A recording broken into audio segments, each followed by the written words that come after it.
Hello, everybody. Welcome back to the pod. I am really sorry that I have not been recording lately. We've been busy with figuring out where Mikel Arteta went because Unai Emery is currently managing the club. Anyways, welcome back to the Arsenal Way, and I have a really special guest with me, Faisal F. Gainat from Twitter. And block him or follow him or argue with him, I suppose. Say hi, everybody. Hey Matt, how you doing? Yeah, I'm great, man. Okay, so the there are. Let's start with the rabbit in the hat, I suppose. Let's start with Mesut Ozil. To say that this has been an absolute shambles is an understatement, Mm. and to say that we've handled it well is is a horror show, to be very honest. So just let's just start with the basic take. What do you think is going on? And I mean, what are Arsenal and Mesut Ozil doing?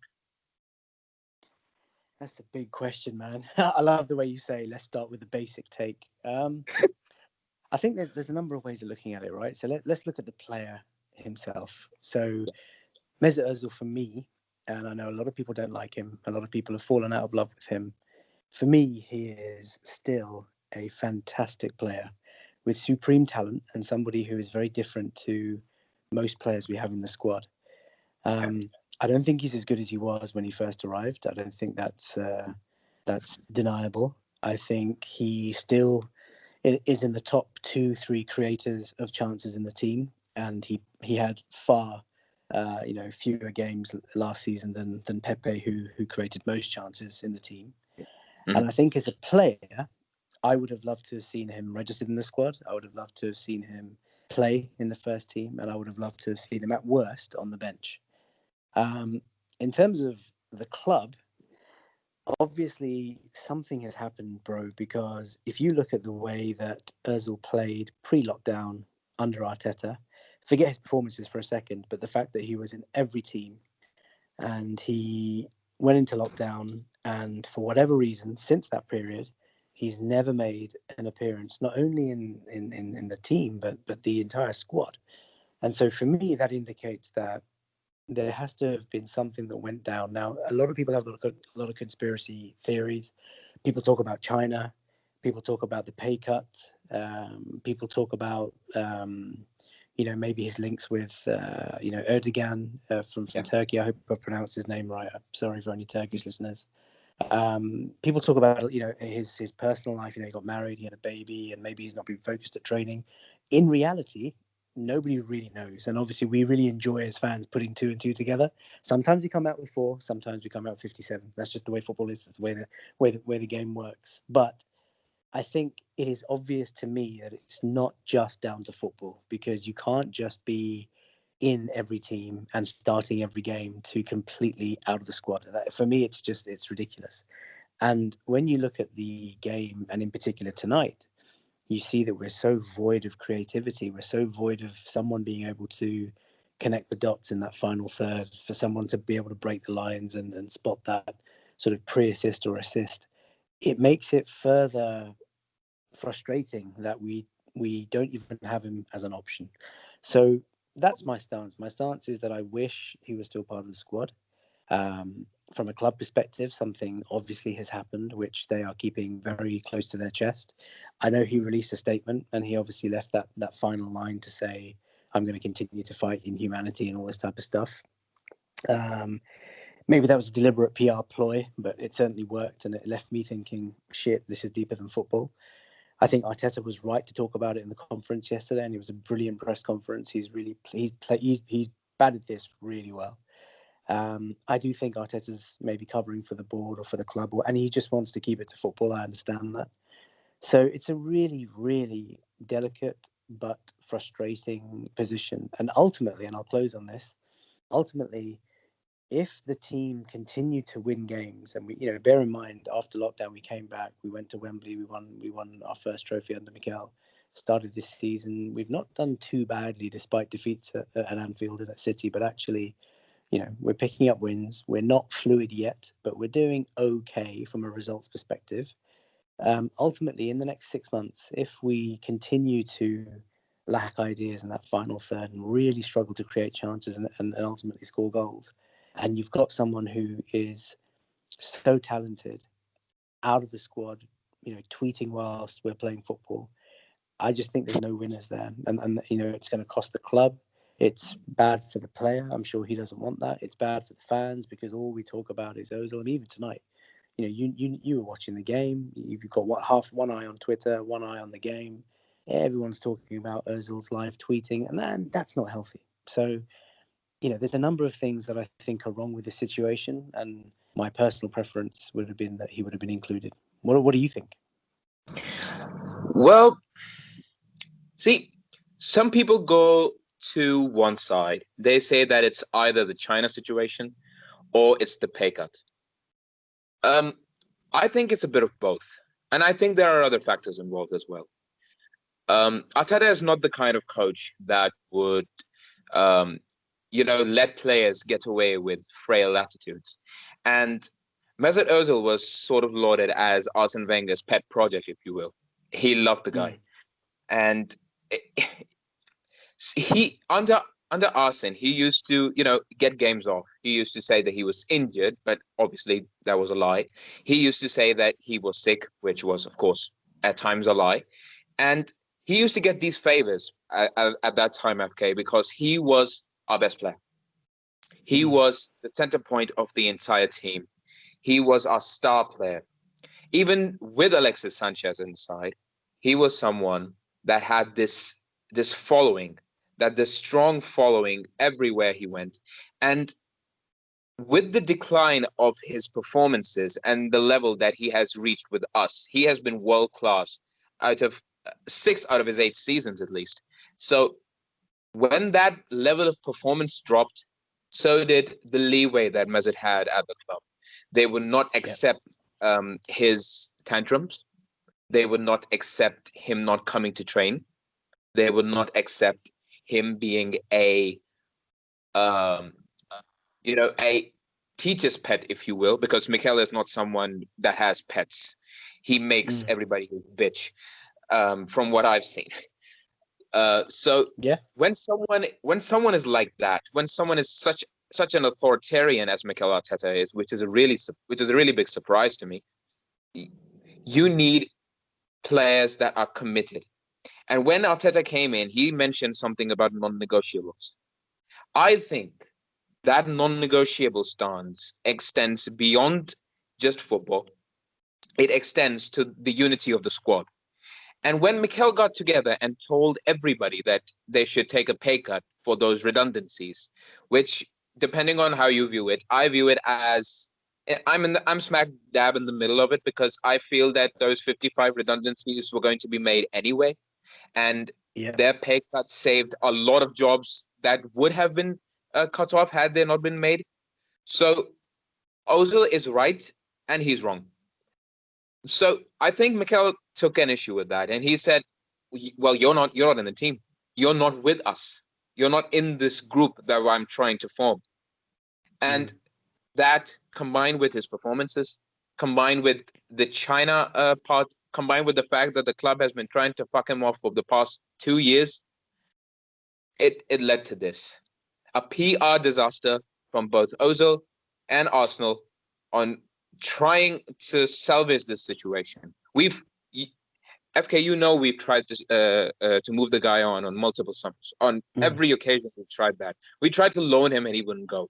So if he continues to stay like this and says he wants to play, and when the club has told him that he won't play, that he isn't a part of this new Arsenal that Mikel Arteta is building, then he should have a little bit of respect for himself. I know that the club has given him this contract, and he's well within his right to abide by it. I didn't say that he can't. He has the right to abide by it, and he has the right to say that I'm sitting on this cash. You're giving me that 8 million loyalty bonus that I'm owed every season, and I'm gonna enjoy myself. And no one can tell him shit. But the fact of the matter is that a footballer is supposed to be playing games, and he is not motivated to play anymore. That's my issue. FK, he's going to be gone in a year anyways. If we bring Mikel back, if we bring if we bring Mesut back in and he produces a few good performances, his fans will say, "Oh, Arteta is the one in the wrong." But Arteta is trying to build for the future. He is trying to build beyond Mesut Ozil. So I think he leaned towards the executive side and said, "Okay, I'm fine with excluding Ozil, but you have to back me in the transfer market." And that's what they've done. That's where my stance is. It's a combination of Mesut Ozil's PR. It's a combination of Arsenal's insistence on moving him on. It's a combination of what he said. He said that he'll continue to fight for human rights while supporting Armenian genocide with the Turkey situation. Not on. Absolutely not on. You can't play both sets of cards whenever you feel like it. So there are no winners in this. This is an absolute shambles, like you said, and it's a disaster. And it's going to go a very sad end for a great player who I've enjoyed watching every single minute play for this club. But it's time to move on. That's what I think. Let me ask you one more question just before we move on from Ozil. But ultimately, and it comes down to, the crux of the matter is this. It comes down to this question: are we stronger with him in the squad, or are we stronger with him without him in the squad? So, if you look at the next 7 months and what we have left, forget the fact that we're paying him loads of money. Forget the fact that we, are still in the market for creative players, and forget the fact that he, the pay cut and all this type of stuff. From a football perspective, are we better having him in the squad or not? And that for me is quite a pertinent question, because I don't think many people could argue that we're better off without him. You see, okay, tough question. First. Second, you're right. Definitely. Look, he's better than Willian right now. I can tell you that right now. FK, I despise Willian. I despise him from the moment he stepped foot on the pitch at Chelsea, let alone us. So really, why? Yeah, I know we're going off piece, but why? Yeah, he's wasteful. He's not creative. He's wasteful. Yeah, he's really wasteful. His numbers are not elite. He's constantly giving the ball away in poor situations. He's lost his burst. He is extremely inconsistent. 1 minute he's smashing Spurs at their own ground, and the next he can't even get past bloody Burnley. So he's someone like that. And when you're taking that into consideration, and then people tell me that he's had better creative numbers than Ozil, and I'm like, what, really? They said, yeah, he's had better creative numbers than Ozil in the past season, despite starting more games and all that. And I said, okay, fair enough. But the end of the matter is the question that you asked, that are we better with Mesut Ozil? Absolutely, we are better than Mesut Ozil. But I'll give you a counter question. Will including Mesut Ozil help us build beyond this season? So I suppose there's two answers to that. If Mesut Ozil is coming into the squad and preventing, let's say, a youngster or another player gets some minutes who is going to be more valuable to us in the long term, then yes, it is disruptive to the future of the squad. However, if including Mesut Ozil makes us play better and he can help in a certain role, playing against perhaps the poorest teams at home, rotating, whatever, if he's included and we finish higher up the league, then it's a cost that I'm willing to accept, because we need Champions League football so desperately. And for me, I think this league is very, very unexpectedly very, very open this season. And I think that you're going to have, the title race will probably be between the top two that finished last year, although I think it's going to be, nowhere near 95, 99 points, whatever it was. And I think third and fourth are genuinely up for grabs, and I mean that sincerely. And it could be about a team who can put on a strong run. I wouldn't rule out the likes of Leicester, Everton. Why not? Chelsea, so unpredictable. Manchester United, they have their own self-destruct button, which they dust off every now and again. Spurs, very unpredictable, very Spursy. Awesome 1 minute, completely trashed next. It's a really, really interesting season, and I just think, I'll put it this way: I would hate to look back in May, June, whenever the season ends, if there's going to be delays Yeah. or whatever. I would hate to look back and think, shit, we missed out because we just didn't, pick up enough points against the shit teams, or didn't score enough goals and lost out on goal difference, or missed out by 2 or 3 points. I mean, that would be heartbreaking, knowing that we've had someone like Özil in the squad but didn't even use him for a single game. So listen, let's end the conversation on Özil with this, and that is that Arsenal have now made their bed. We have to lie in it. Arteta is going to take the bullets and take the questions and front up, and he's done that very well. Yesterday's press conference was absolutely outstanding, and I think he now has to live and die by that decision. So if we have a really good season and we can do something in Europa, maybe we can win the FA Cup again, maybe we can creep into the top 4, no one's going to give a shit about Ozil, and rightly so. If, however, it's a bit of a disaster and we get dumped out of both cup competitions early because we just, we don't create anything. We don't. I mean, today, I know we'll talk about the game in a second, but they created more chances than us. This is a team that is, Barely not. unbelievable. I mean, really, it's unbelievable, actually. So that's pretty much how I see it. I don't want to be in a position of regret. I hope the club have made the right move by excluding him, and I hope that decision pays off. Pretty much. So that's the Mesut Ozil part of this discussion done, and I think we'll move on to more pressing matters. So FK, this is going to be a two-parter. The first is we're going to discuss the league season as a whole that's been played from the first game to the Manchester City match. Mm. And then we're going to go towards the Vienna game. Is that fair? Yeah, it's cool. Let's go for it. All right. So, see, FK, here's my perception of the Premier League, the current Premier League, not the one that we were close to winning 3 times and fucked that up every single moment. Not that one. You break my heart, man. You break my heart. I cry tears. I cry tears whenever I think of such seasons. The one where Eduardo broke his leg. My dad lost his shit, and he basically stopped watching that season after he was done. And then came the 2010-11 season, where we got dumped out of 4 competitions in 16 weeks. Yeah. And I still can't believe how we did that. Then came the absolute opportunity to trump Leicester to a league title. We bottled that because we chose to sign a dead Chelsea keeper and no one else, by the way. And we refused. And Arsene literally went to the press conferences and he said, this is the best team since the Invincibles. And I was banging my head at the table. I was saying, Arsene, what are you doing? What are you doing? Please, just sign someone. Sign a bloody striker. Benzema is making a mockery of us on Twitter. Okay, anyway. Now we shift towards the season. All right. So, okay, the current Premier League is a transition monster.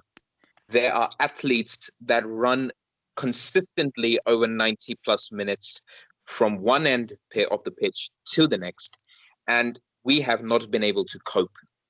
We have 2 central deep midfielders in Granit Xhaka and Dani Ceballos that are too slow on the first pass and that need the perfect conditions to play the ball out from the back, or they'll get pressed and give the ball away, and we get fucked on the turnover.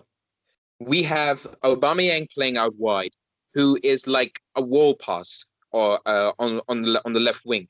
You basically give it to him, and he'll give it back to you. The ball dies when it goes to the left wing.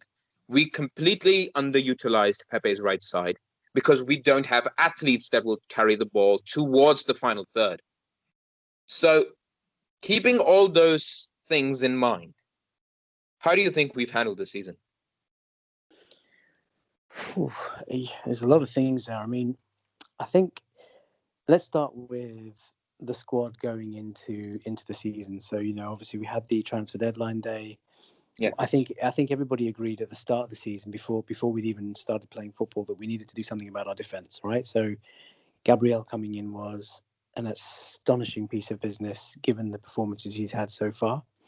for someone to come in on the left side of our defence who is a ball-playing centre-back, who is strong, who is a very good reader of the game, who is very physical. He's not afraid of getting his sleeves rolled up and getting stuck in.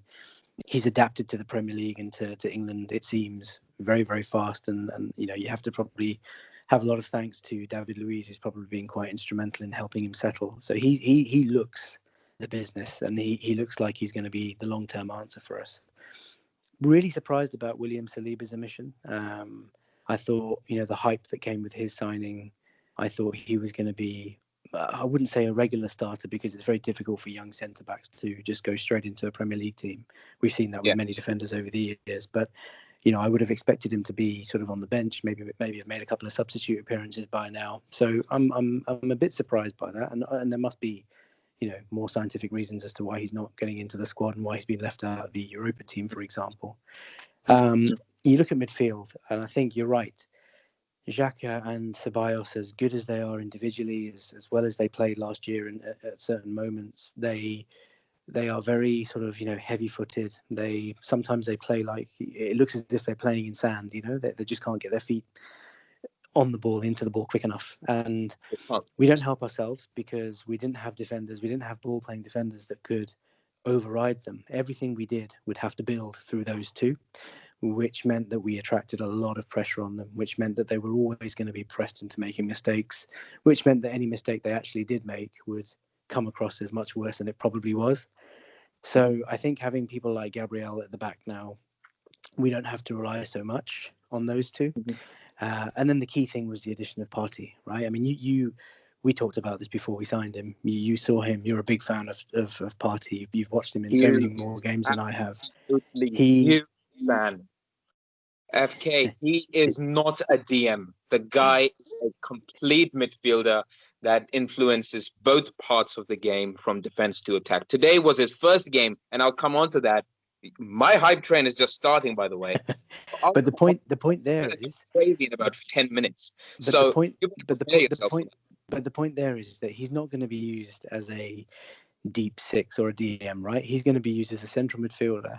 But what we also needed in equal proportion was your sort of attacking eight, your more sort of creative midfielder, someone who could maybe come in and take from Ozil's role. And obviously everybody was hoping for Houssem Aouar, right? So that would have been the icing on the cake.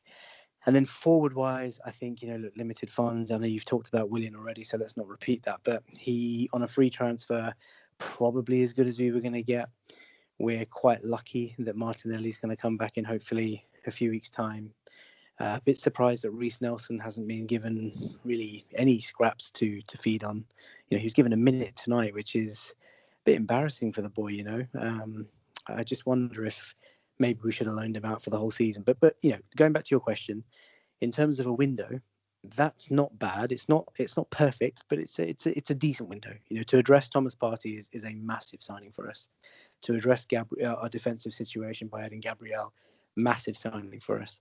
Really sad to have lost Emi Martinez. I know that's bad timing because Bernd Leno made a terrible mistake today, and he didn't have a very good game, to be fair. But he's a good goalkeeper, and he should be fine as number one for the whole season. So in terms of squad, much better than we were last season, and I'm very optimistic that January is going to be good for us. In terms of the season itself and how we started, obviously the Community Shield with Liverpool was an interesting game to win that on penalties. It's not a major piece of silverware, but it was nice to win. Fantastic. And then going into the league games, I think it's probably fair to say that we probably looked better than we were at Fulham because Fulham are just the most awful team. And it was a really nice opening day win. But wins since then, so your West Ham game, your Sheffield United game, obviously the trip to Anfield, the trip to City was probably one of our better performances. It was a really intriguing game of chess. I thought the first half was really actually quite enjoyable. The second half we dipped, which was massively frustrating. We didn't really push or go for it. And of course tonight, Vienna, just a terrible game of football. So the standard of football hasn't been good. But I have to finally just make this point. This is a new process, okay? We've won the cup, and that probably heightens expectations going into this season.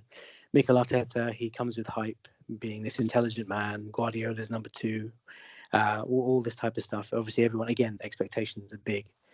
He himself, on the first day of his press conference when he signed for Arsenal, he said, "Look, we're the biggest club in the world, and he wants to win the Champions League in 3 years." I get it. Fantastic to have that ambition, but it's a step-by-step process. He had to sort the defence, and we are much harder to beat. There's no doubt about that. I think we are.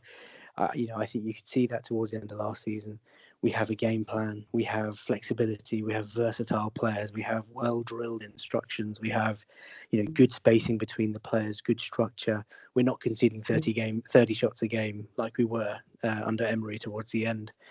There is a big, big difference. But I think Arteta's gone in with the mind to say, look, I want to make the most of what I've got last season, which he did.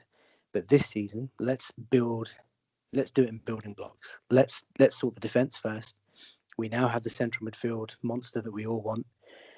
We need to add a little bit of sort of finesse and elegance in that sort of creative player, which is still a bit of a gaping hole in the team.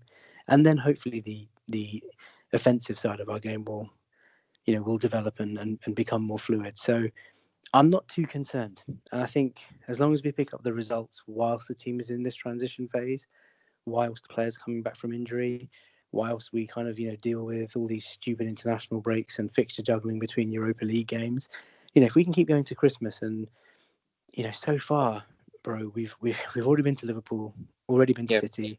I think we've got the best or second best defensive record in the league, and it's only 5 games or whatever, but it's still every little counts, right? We have a really tough run of games in the next 4 or 5, and if we can overcome those, then dude, the future looks very, very bright. So it's I think there's a lot more to be positive about than perhaps some people are letting on. But I would agree, and this is my last point on this, that our performances, they're not great, man. They're not pretty. But the key is to be picking up points. What do you think? So, okay, I'll divulge this into 2 points. The first is the games themselves, and the second is Mikel Arteta. The games were up and down, hot and cold. We weren't that great. We weren't good. And there were a few games and few moments where we were great. So the first game, I was encouraged by Liverpool. I thought that we played out from the back well. And I thought that our sentiments were doing well. So I thought we wouldn't need a proper box-to-box midfielder or a central midfielder to help us transition the ball from one end of the pitch to the other. I was wrong, and we were dog shit against West Ham. That's when I started flipping. I thought that maybe we do need some more concrete investments, especially in midfield, because that was our weakest area. We did not have runners in the midfield that could play passes between lines. We had 2 pretty boy fairy midfielders that needed everything perfect on their right or left foot, depending on who it is, of Xhaka or Ceballos, to be effective. If they get pressed, we're dead. We needed an attacking midfielder to space themselves between lines so that these midfielders could find them. We did not have that. And West Ham, what they did was they squeezed the middle of the pitch and they left the wide areas free. What that allowed them to do was that Arsenal have this left-sided bias, FK. They attack from the left and they switch to the right. And every team knows this. And because they know it, they shuffle to the left and they squeeze us out. And we have only one option, and that is to go back. So once they learned to do that, they stopped us creating those back-to-front goals that we've been scoring since Mikel Arteta was appointed, those robotic goals. And I'll get to the coach in a minute, but defensively, we've been great. We've conceded 4 goals in the Premier League. Sorry, no, we've conceded less goals than Aston Villa, who've conceded 4. And more goals than Aston Villa. What am I saying? And we've been defensively pretty solid, actually, considering who we have at the back. We've just 2 competent defenders, by the way. One is Gabriel, and the other is Tierney. And Tierney has been in and out of the side. Yeah, he's been in and out of the side. So I look at this as an opportunity. as an opportunity to improve that base that we have. If we improve that base, we have the chance next summer to bring in the type of players that we need. Because right now, the squad is only going to get top four because of Mikel Arteta. Otherwise, they're not good enough. I'm telling you this right now, they're not good enough because they lack the profiles, that the style of football that Arteta is trying to implement. We lack a genuine number 9 that can hold the ball, run the channels, and is strong in the tackle. Yeah. We lack a wide player on the left side that can play inward in the half spaces and combine. We lack an attacking midfielder, and we specifically probably need that Tierney and Gabriel stay fit for the entire season, which is really difficult to manage, by the way. So we're in a tough bind here. If we get Champions League, it'll be because of Mikel Arteta. I have no doubts about it. This squad is not talented enough to drag us to Champions League. And while we're on Saliba, let me remind you, you know about Cagliostro Soyuncu, right? Leicester's centre-back from Turkey that everyone has been raving about. He spent an entire year with the under-23s at Leicester. He didn't play a single game for them. He didn't play in the Carabao Cup. He didn't play in the league competitions. He didn't play anywhere. He spent an entire season with the under-23s learning how to play the physical game, learning to be an assertive, hard-hitting centre-half. And I think that's what we're doing with Saliba. We intended to give him out on loan, and that's why we didn't add him to the Europa League. And that is a big mistake from our side. So we have to be patient with him. He's not 23, he's 19. And our patience will be rewarded because he is an extremely talented centre-half with the right credential and the right attributes to partner Gabriel as the more younger one of the two. But specifically the more talented of the two. Gabriel is your hard-hitting, in-your-face boxer, while Saliba is the one with the brains. He has an exceptional passing. He is great at interceptions. He knows when to use his pace. He doesn't go down on the ground more often. He is a smart defender. Your aggressive one is on the other side. So they'll complement each other once Saliba is properly integrated. Now to Mikel Arteta.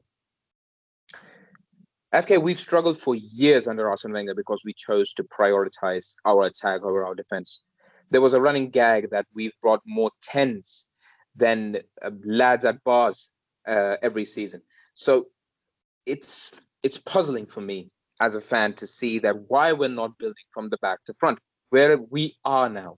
We have a solid base with a centre mid that is astute in both defensive and offensive areas, a centre half that is going to be the pinnacle of this side, and a centre forward that is scoring 20 plus goals this season.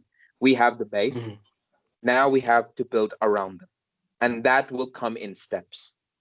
But Mikel is making this really hard for himself, and how he is constantly leaving out his creative players for some weird obsession of placing a centre forward on the left wing. Today was another example with Nketiah. He is not trusting his attacking players to influence the game, or he doesn't trust their quality, in my opinion, to go out there and just dominate opposition. Because I think he is of the mind that they can't do it yet, or they are not capable of doing it, and so he remains reserved. I think he has reservations on Pepe as well, because every time he plays him, the play doesn't go from his side. He's stuck on the right wing eating chalk, while everything is going on the left side. And he's stuck there and he's waiting. If you look at Salah, what Salah does is he doesn't stick to the left wing, FK. He's popping up all over that left half space. He's popping up in the striker's position. He's popping up in the midfield's position. He's popping up on the half space. He's popping up everywhere where there is an opportunity to have a striker goal. We don't provide Pepe with that support. When Salah has the ball, Alexander-Arnold makes the run outside of him. Henderson makes the run inside of him. And then there's Firmino who's waiting for the layoff. So Salah has space, he has time, and he has the opportunity to be effective. We don't do that with Nicolas Pepe. So he is ineffective. And he gets lambasted with the £72 million money we basically threw at Lille. So we overpaid. We definitely overpaid. But then I look at Gabriel and I say we underpaid. So it evens itself out in one way or another. So Mikel Arteta has to put down this defensive wall that he's built up, because he's turning into the Basque Poulis, as everybody on Twitter has suddenly picked up for some reason. And he needs to start trusting his attackers. He needs to start trusting Nelson. He needs to start trusting ESR. He needs to start trusting Willian to play in those pockets, in those half spaces. He needs to play Partey as this lone centre mid if that means we have to create chances. And he has to start playing Aubameyang centrally, because there is not enough movement in the central areas for us to be threatening. That's on him. Yeah. But he is an extremely young and novice coach. So we forget that because we're fans. We want to succeed. We forget that he's a really young coach. He's coached 30 more games than me. That's basically it. He's coached 30 more games on professional level than me. I've got a fucking degree from coaching from PFF, Pakistan Football Federation, and it's shit. So that's the kind of coach we have. He's a great mind that just needs to stop overcomplicating simple situations and play players where they are strong. And if he does that, we have a good chance of getting into the Champions League. That's what I think. I can't disagree with that. I think it's a very fair assessment. I think he is obviously a very intelligent guy with lots of ideas, and he's trying to implement a lot of them. I think he's smart enough to know that he hasn't got the personnel to do certain things, but I think he has to try these things in games. And when it doesn't work, it looks ridiculous. We know this, right? But when it does work, It looks superb. I mean, you look at some of the goals we've scored from, from at Wembley when the keeper's got possession and it's passed around the entire team before Aubameyang inevitably curls something into the bottom corner or the top corner, and it just looks insane when it works, right? Everyone talks about Arteta ball and all this type of stuff. It's a really delicate one.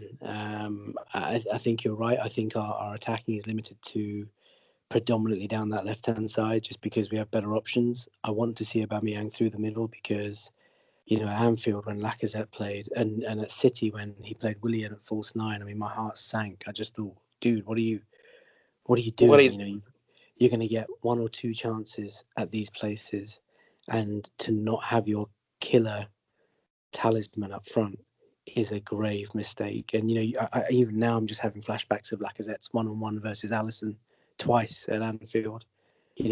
Aubameyang's putting one of those away, and that makes all the difference. So, yeah, I mean, there's a few tweaks he needs to make, but like you say, he's still learning. He's 8-9 months into his job now at Arsenal. He's had one window. He's had, not even a full pre-season, to be fair to him, man, because under normal circumstances he would have had the whole sort of 2 months over the summer. But what he has done, and there's a lot of off the field things that he's also done, the contract renewals, the transfer window, the sorting out of prioritizing positions, so bringing in Gabriel, bringing in Partey, taking certain players out, getting rid of Guendouzi, who was quite toxic in the end. And he has done good things, bringing in some of the youngsters, believing in excuse me, in Maitland-Niles, in Saka, Willock and Nelson. All right, they're going to get a few more. They'll get much more game time as the season goes on. But there's a lot of good things that he has done. But I think you're right. The focus is very much on him now, and he's probably making a rod for his own back by not playing certain players, by playing in a certain way, by playing Aubameyang out of position, by not playing Pepe. You know what it's like. Every match day, Pepe's not in the team. People go batshit mental, and then he comes on and does something astonishing, and everyone's like, he should have started. But that's just the way football is. So he's certainly doing things his way, and like I said at the start of the call, he's kind of made his bed and he's going to live and die by the decisions that he makes. But hopefully, dude, we're 5 games in. Hopefully the season is going to be 5 league games in, sorry. Hopefully the season is going to be a very good one for us. And there's a lot to be optimistic about. Really, there is. I mean, even, how much I love Arsene Wenger. Towards the end of his time, looking forward to football matches was not something that I was doing. Emery came in and just sapped the spirit out of me, sucked the life out of me. Just everything about Emery just really annoyed me, and I got into a situation where I just I hated watching Arsenal. We were just the most boring, trash team. I mean, and the Europa League Cup final was just the final straw. But there is a lot of purpose about this team, man. You can see how much he's changed in a very short space of time. You can see the type of people that he's trying to buy are, exactly what we've lacked. People with dynamism, people with power, people with very good ball players. But please, I don't want to fall into that trap where, we just constantly look at the types of players that we buy and always compare them to the new Patrick Vieira or the new Sol Campbell and always talk about power and strength and pace. These guys are ball players, man. Partey has an elegance to his game. You can see that in his close control and in the way that he's direct and he's progressive and he just wants to move fast and forward. You can look at Gabriel and, we talked about him being the rugged one, the beast, and Saliba being the beauty. But, Gabriel, I think there was a stat last season where I think he made second most complete passes of all centre backs in France. I mean, he's no mug. So there's a lot of elegance to his game as well. So I'm really positive, man. So we just have to wait and see. It's far too early to be either dismissive or way too excited, but there's definitely room for optimism. Fair enough. That's a pretty sensible way of looking at things. Now for the unsensible part. Yeah. So you're going to tell me whether this next part is going to be an analysis of the Rapid Vienna game or a Thomas Partey celebration. It's up to you, because I'm going to start and I probably won't shut up. So I'll let you take the helm from here and go about sharing your initial thoughts on what you thought made this game absolutely awful and why you think that it reminded you of Emre, because I personally, it definitely reminded me of him. Okay, it was a horrible game, no doubt about it whatsoever. When the team was announced, I thought it was a strong team. I expected us to win quite comfortably. I even said that before the game on Twitter. I was, very, very comfortable with the team, no complaints. I understood that we had to rotate. But, looking back with hindsight, paying Suarez and Kolasinac as two wing back fullbacks, whatever you want to call it, means that your creativity is going to be next to nothing. Playing Partey, fantastic, but he's a new player, new system, new setup, new rules, new formation, new players, new teammates, new instructions. Everything's new to him, so you can't expect him to move heaven and earth. But he's playing alongside Elneny, who has his moments, but he's a very flat player, very safe player, very, sort of sideways and backwards. Has a role in the squad, but he's not the player you need. And then you look at our wide men. I mean, to play Nketiah, Lacazette. I mean, Nketiah wide is just pointless. Lacazette anywhere on the pitch at the moment is pointless. Pepe, really pleased that he got to play, and he did okay. So the whole team individually, yeah, you think on paper that's a good team, we should win. And then we go and make problems for ourselves. Leno, falling asleep, bad control, just really lax in his pass. And then obviously we paid the ultimate price by conceding. The team itself, there was no real fluidity. Players were constantly being Elneny and Partey. The distances between them was really bad. I think it's just a case of no familiarity between the two. They're not a polished partnership. Kolasinac is just a terrible footballer at the moment, low in confidence, just not playing very well, was probably expecting to leave, and so, head's not right. Suarez, you can't expect a player to just turn it on like a tap. He's not played at the highest level for a very long time. Not that tonight was the highest level, but you know what I mean. He's not played for a top team, and he's not started the game for a long time. So it was just, what are you kind of expecting? Gabriel and Luiz. Gabriel was outstanding, by the way. I have to say, I think he had a very, very strong game again. Luiz got us out of jail with the equaliser, so that was good. But up top, I mean, look, if Lacazette offers nothing, he's the most infuriating player, because when he first came, he did okay. He scored some really good goals. He had a couple of good games. He had a few good games. and we thought, okay, the guy's good. But on his own up top, without anyone sort of close or in and around him, he's just not a very good target man. He's not a very good link-up player. He doesn't score enough goals. He doesn't move. I mean, he's just so static. Like, there's the whole joke about Lukaku playing in Timberlands, and I think Tim Stillman said something like that on Twitter tonight, where it looks like Lacazette is just, playing with boots on. It's just hugely frustrating. Nketiah, a lot of people will know, I just don't think he's Arsenal quality, as in I don't think he's ever going to be in the starting lineup and be a regular for Arsenal. I think he'll always be a squad player, off the bench player. But to play him out wide is just, it's just the most ridiculous decision, especially when you've got someone like Reece Nelson sat on the bench who's craving the chance to play out wide. I don't know. That for me, that seemed like a bit of a decision to please Nketiah after his, good stuff that he's been doing with the under-21s for England. And Pepe, well, you mentioned it. Our attacks are always down the left-hand side, and so he's often isolated. And if he hasn't got Bellerin behind him, with Suarez complete. I mean, there are highlights in the game where Suarez is further advanced than Pepe. There was just no communication there. And obviously you've got Saka as well. I mean, Saka's been outstanding, but on his own, when the team's not, with Kolasinac to support him and then Nketiah out wide, it just very, very dysfunctional. That's probably the right word. So that's why the performance was not good. We create our own trouble. We obviously gave them a bit of confidence. They had the home fans in the stadium, all 3,000 of them. They scored the goal. The confidence was high. And then, of course, it took a set piece for us to break even. And that's probably what it was always going to take, man. I don't think we were going to score from open play. Then, of course, as we levelled, our confidence grew. They probably shat themselves a little bit. And then, of course, we brought Bellerin. We played Aubameyang through the middle. And lo and behold, 2-1 within a few minutes. So that's how I'd assess the game. It was just a horrible game to watch.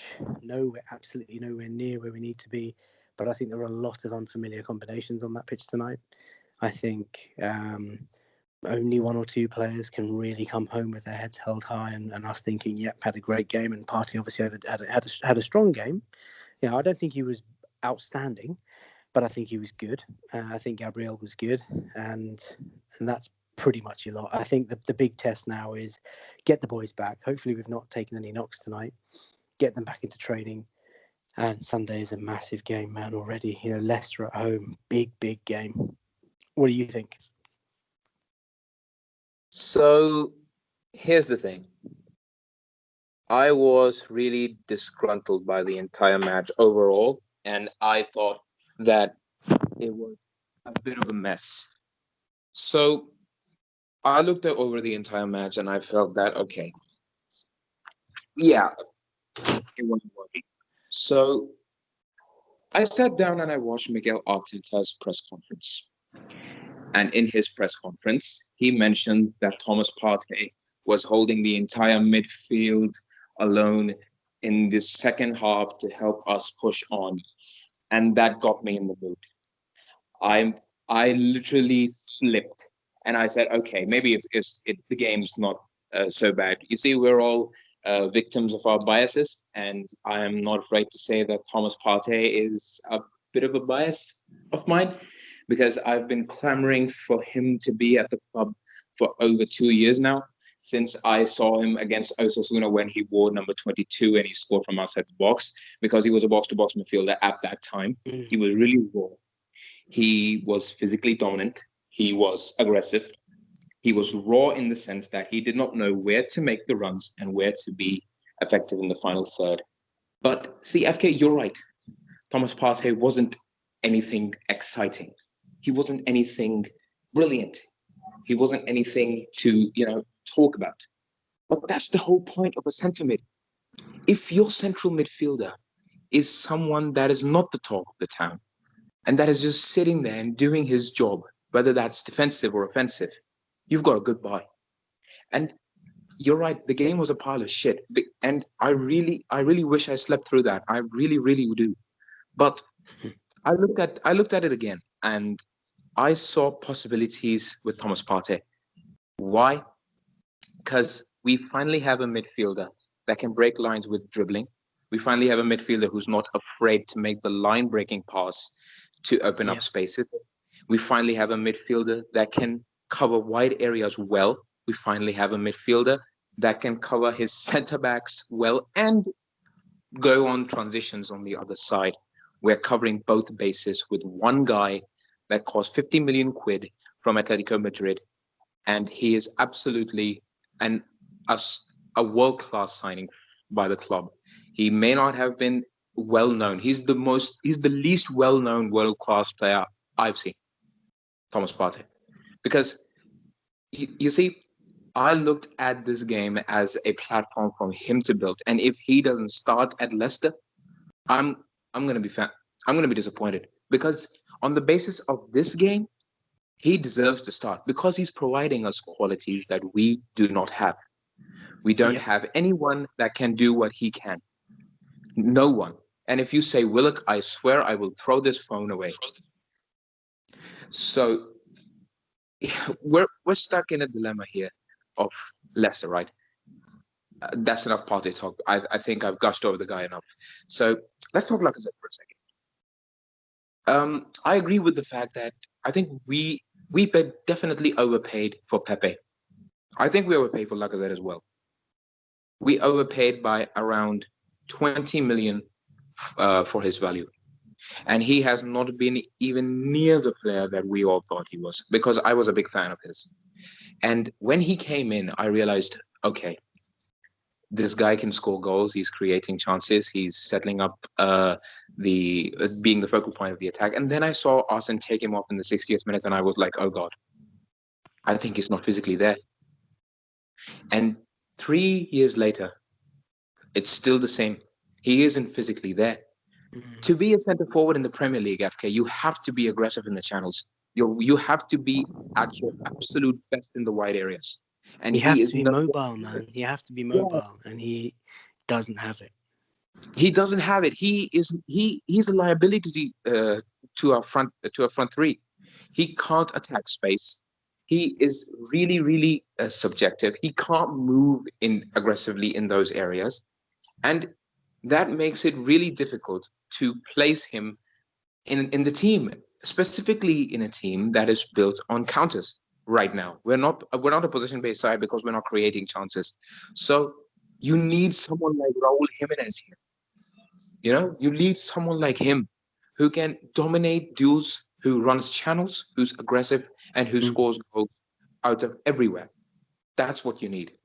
We don't need a 5'9", I think, a 5'9" center forward that has one good finish and needs the perfect environment to score.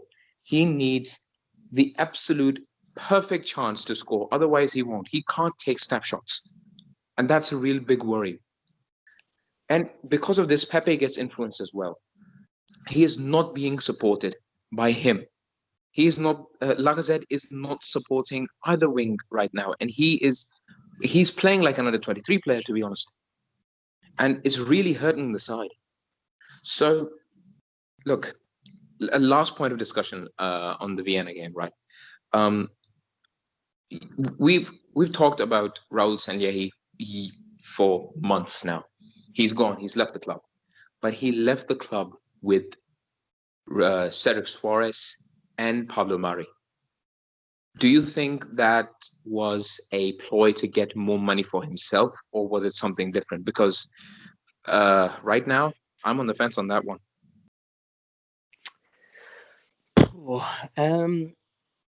There's obviously been lots of rumours about him pocketing money, and yeah, that's one of the reasons. Not pocketing money before anybody gets carried away. I think there were rumours of him sorting himself out with a nice introduction fee, or some sort of backhanded payment, I'm sure, which is why it's all kind of escalated into him leaving the club and blah blah blah.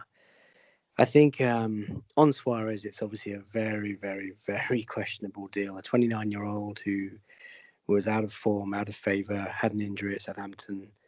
For him to get a 4-year contract, presumably on quite a lucrative wage and a nice golden hello, is odd.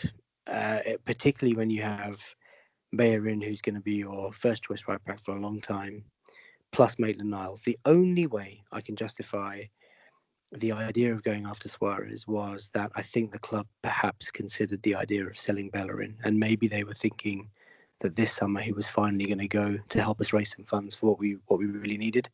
And actually, the thought of Suarez being our first choice right back terrifies me. So I'm really glad that we didn't.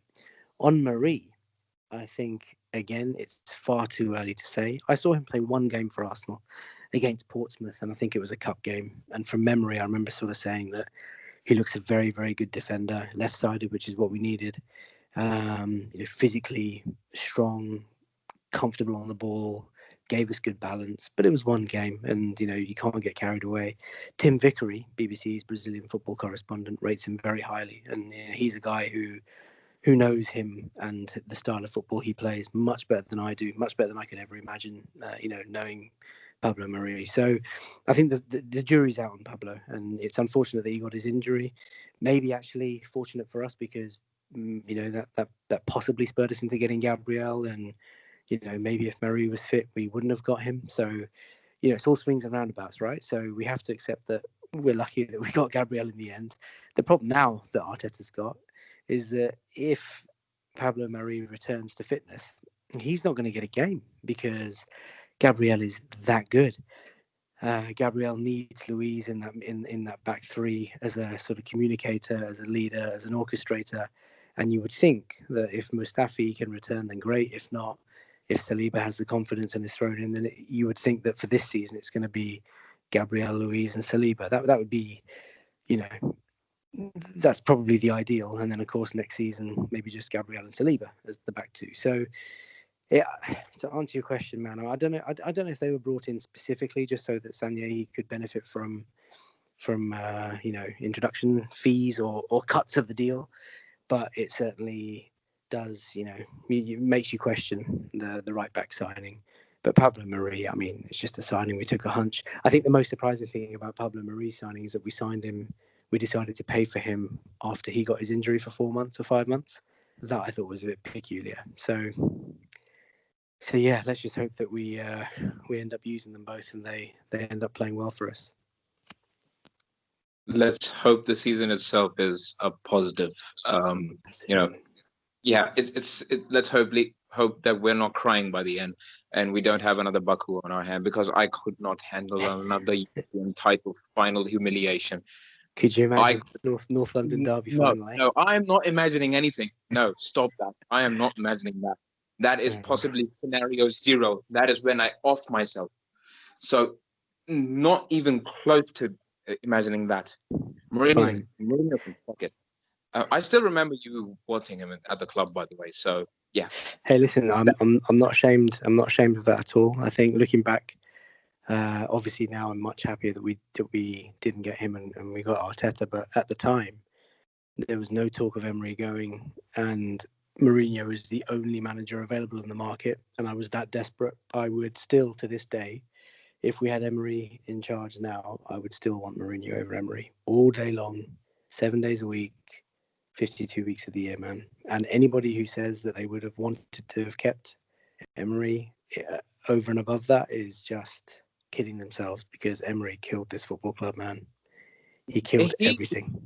Yeah, look, the problem with Emery was that he was just so pragmatic. Arteta may be in a pragmatic phase of his managerial career, but his main goals are not to be this pragmatic and this defensive. I can tell from how he views football and who he's played under. But even if he is, he's doing it well. Under Emery, we were conceding 20 plus shots, and he was calling it what quote unquote according to plan, as he would say. So yeah, in terms of that, you're right. But on the just a little tidbit, Emery's Villarreal are currently sitting at the top of La Liga. Yeah, and I think what that highlights, bro, is that I think Emery had communication challenges in England.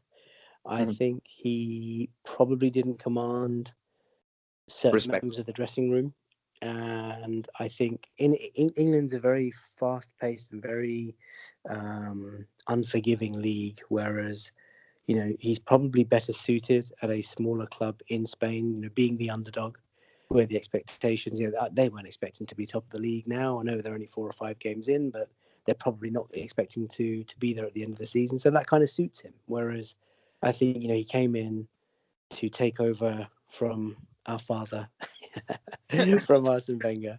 And, big shoes to fill. He's almost like the David Moyes that we needed before Mikel Arteta came in. So look, let's not, I'm also conscious of time, but let's not dwell on Emery too much. I think looking ahead to the season, there's a lot to be positive about, man. Well, hopefully it is. Hey, FK, thank you for joining me.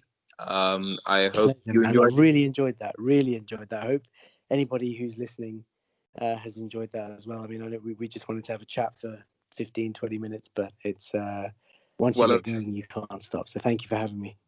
No, of course not. I'll probably be, clamoring for another episode. Most probably. Yeah, pretty likely, actually. Not most Anytime. So everybody, thank you for listening. This is the Arsenal Way podcast, and we're signing off.